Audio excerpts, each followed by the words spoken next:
Шпанскиот кинематографер Хозе Луис Алкаин е добитник на наградата Златна камера 300 за животно дело на годинашниот 34-ти интернационален фестивал на филмска камера Браќа Манаки. Организаторите на фестивалот денеска на пресконференција информираа дека Алкаин, кој зад себе има над 145 филмски наслови, потврдил дека ќе дојде во Битола. Добро дојдовте во Урбаните вести. Започнуваме.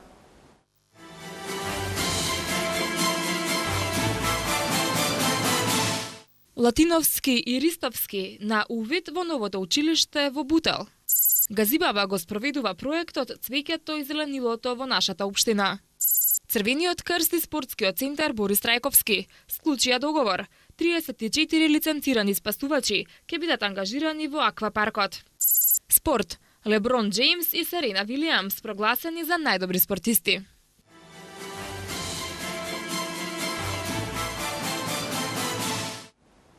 Новата зграда на основното училиште Живко Брајковски во општина Бутел ќе се простира на околу 4000 метри квадратни, а за реализацијата на овој проект општината издвои 45 милиони денари. Денеска министерот за образование Спиро Ристовски и градоначалникот на општината Питра Латиновски направија увид на градежните работи и како што изјавија, зградата ќе биде завршена до 2014 година. Повеќе за ова од Андријана Димитриевска. Градоначалникот на општина Бутел заедно со министерот за образование Спиро Ристовски денеска направија увид на градежните работи на новата училишна зграда на основното училиште Живко Брајковски во општина Бутел. Проектот за изградба на училиштето ќе се одвива во две фази. Првата опфаќа карабина која е целосно финансирана со средства од општината. Градоначалникот Латиновски денеска изјави дека во училиштето Живко Брајковски наставата која денеска се одвива е во училници или бараки, кои што се изградени по земјотресот. Секаква санација веќе е излишна и затоа цврсто решиле да се соберат сили и храброст и да изградат ново училиште. Според динамиката и планот кој што е предвиден, реков дека во две фази ќе се гради. Се надеваме дека до септември месец, значи негде октомври месец најкасно ќе биде првата фаза завршена, за кој се обезбедени средства 38 милиона и 100 илјади денари, значи со ДДВ негде околу 45 милиони денари првата фаза, а втората фаза ќе се распишува тендер, каде што се надеваме дека, не се надеваме, него цврсто сум убеден, заедно со министерот сега и тоа го дискутираме, да најдеме средства и можности да 1 септември 2014 година звончето биде во новата училишна зграда да го означи почетокот на учебната година. Министерот Спиро Ристовски посочи дека училиштето Живко Брајковски е седмо од училиштата во општина Бутел, со што ќе се заокружи процесот за санација, реновирање, доградби и изградба на училиштата во цврста градба во оваа општина. Се очекува целиот проект за изградба на училиштето да биде завршен до септември 2014 година и учениците кои што досега учат во руинираните бараки ќе добијат нова училишна зграда. Проект за пример кој што треба да го следат сите градоначалници во Република Македонија, бидејќи инвестициите во образованието не се само обврска и задача на централната власт, туку и на локалната. Ова е најдобар пример, доглед на фактот што досега децата учеа во бараки пост земјотресни бараки во кои што беше сместено ова училиште. Навистина сметам дека ова што го прави општина Бутел ќе добие и поддршката од Министерството за образование и наука. На 4000 метри квадратни ќе се простира новата зграда на основното училиште Живко Брајковски, а за реализација на овој проект општината издвои околу 45 милиони денари.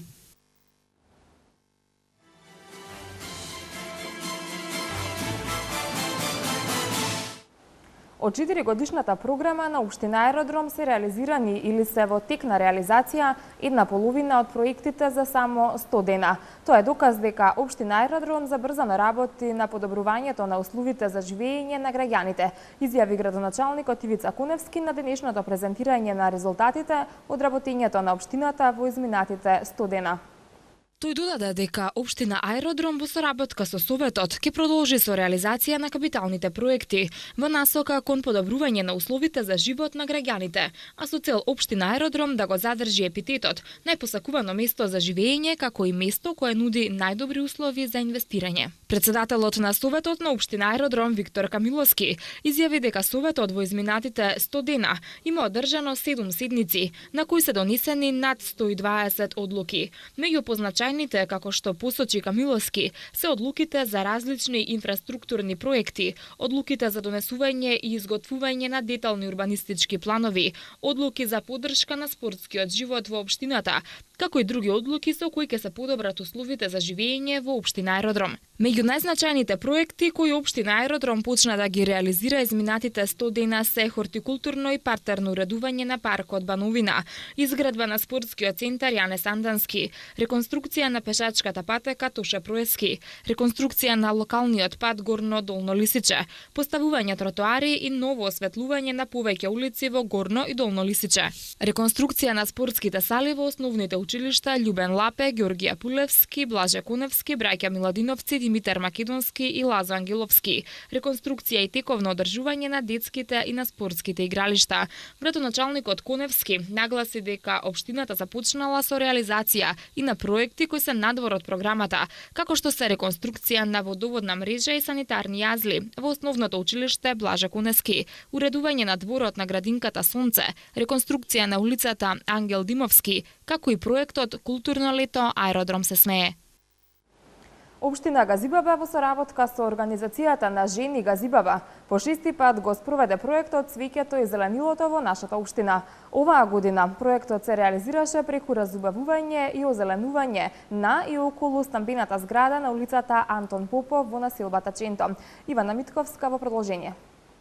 6-та година поред општината Газибаба во соработка со организацијата на Жени на Газибаба успешно го спроведе проектот Цвеќето и зеленилото во нашата општина.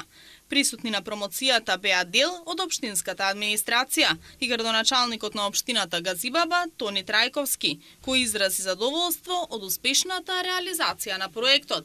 Тој истакна дека оваа година акцентот е ставен на раззеленување и разубавување на колективните згради низ општината Газибаба. Оваа година се одлучивме да дадеме поголем акцент на озеленување и поставување на зеленилото околу колективните згради.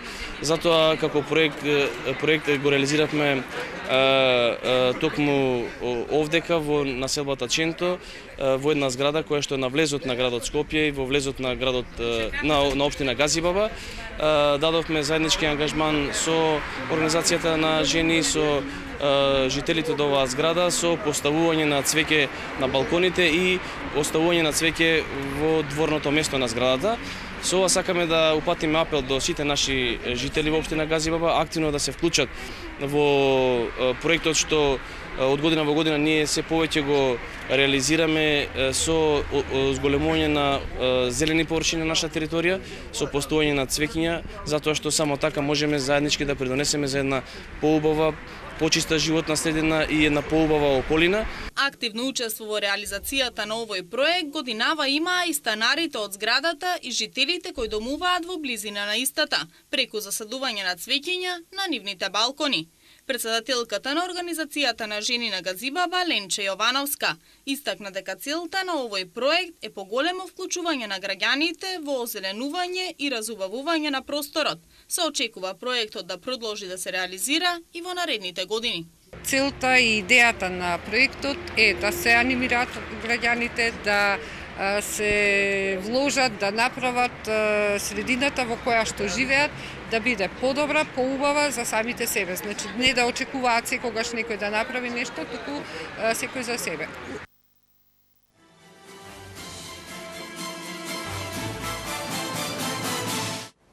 Новинарските здруженија повторно упатија апел до власта да го повлече предлог законот за медиуми кој го сметаат за рестриктивен од собраниска процедура, каде денеска за прв пат е ставен на дневен ред. Предлог законите, кои имаат за цел да ја регулираат медиумската сфера по неколку месеци јавна расправа со независниот сектор, денеска се најдоа на Комисијата за транспорт, врски и екологија во прво читање. Како реакција на тоа, новинарските здруженија уште еднаш алармираа дека законските решенија се ограничувачки и дека имаат единствена цел да го контролираат и диригираат медиумското известување. Наместо закон за медиуми, кој не го бара ниту заедницата, ниту Европската комисија, владата треба да понуди законско решение за владините кампањи и за донациите на медиумите за изборната кампања. Бараме владата да го повлече предлог законот за медиуми, затоа што нема никакво образложение и потреба за тоа, а предлог законот за аудио и аудиовизуелни медиумски услуги да се коригира согласно забелешките домашните и странските институции, изјави председателот на ЗНМ Насер Салмани. За новинарите, најзагрижувачко е формирањето на Агенцијата за медиуми, за која прогнозираат дека ќе има доволно властувања и надлежности да ги контролира медиумите, а која ќе може партиски да се искористи преку членовите од кои поголем број ќе ги поставуваат државните институции. Постои опасност, потенцираат здруженијата, и од целосна политичка узурпација на јавниот сервис, затоа што според законот 10 од 13 членови ќе ги предлагаат јавните институции. По првото читање во рамките на матичната и на законодавна правната комисија, законот ќе оди на собраниска расправа пред пратениците, а потоа ќе подложи на второ читање, пошто пратениците ќе одлучуваат за неговото изгласување. 34 лиценцирани спасувачи од Црвениот крст на Република Македонија ќе се грижат за безбедноста на посетителите на најголемиот центар за забава на вода Аквапаркот, кој ќе се отвори во недела. Црвениот крст на Република Македонија и спортскиот центар Борис Трајковски денеска потпишаа меморандум за соработка за ангажирање на 34 лица како спасувачи во новиот аквапарк. Генералниот секретар на Црвениот крст Саид Саити истакна дека лицата кои од недела ќе се грижат за безбедноста на посетителите на аквапаркот поминале курс за спасување на вода, организиран од Црвениот крст на град Скопје и стекнале лиценца за спасители на вода. Денеска ви презентираме 34 спасители кои се подготвени веќе од недела да си ги завземат своите места. Обуката се состоеше од 4 содржини: практичен дел за спасување на вода, теоретски дел за спасување на вода, обука за ракување со уред за радиоврска и на крај обука за прва помош, кој е неминовен дел од спасувањето во вакви ситуации. Во моментот во државата поседуваме Центар за спасување на вода во Скопје, кој е специализиран за затворени води, односно за базени, и Центар за спасување на вода во Охрид, кој на некој начин е специализиран за спасување на отворени води.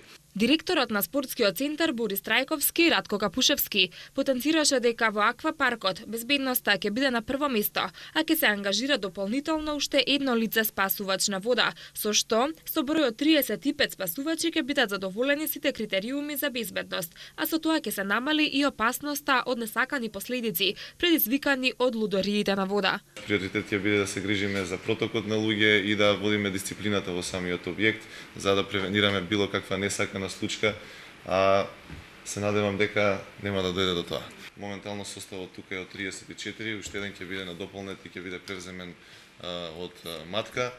Аквапаркот покрај 35 работни места за спасители овозможи и 40 работни места за граѓани, односно лица кои што ќе бидат инволвирани и ќе бидат дел од работниот однос во угостителските објекти, односно во трите кафе барови и во ресторанот кој што ќе биде дел од рекреативниот аквапарк. Црвениот крст на Република Македонија е член на Меѓународната федерација за спасители на вода и е единствена лиценцирана институција во Македонија која има право да организира курсеви за спасување.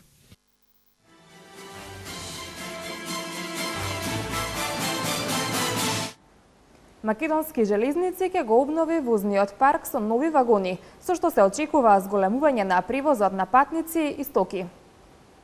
Јавниот повик за набавка на нови 150 товарни вагони веќе е објавен, а за патничките се очекува да биде објавен во текот на август. Средствата се обезбедени од Европската банка за обнова и развој, а проценетата вредност на инвестицијата е 50 милиони евра, од кои за товарните вагони се очекува да бидат потрошени 15 милиони, за патничките 25 милиони и 10 милиони за рехабилитација на постојните вагони.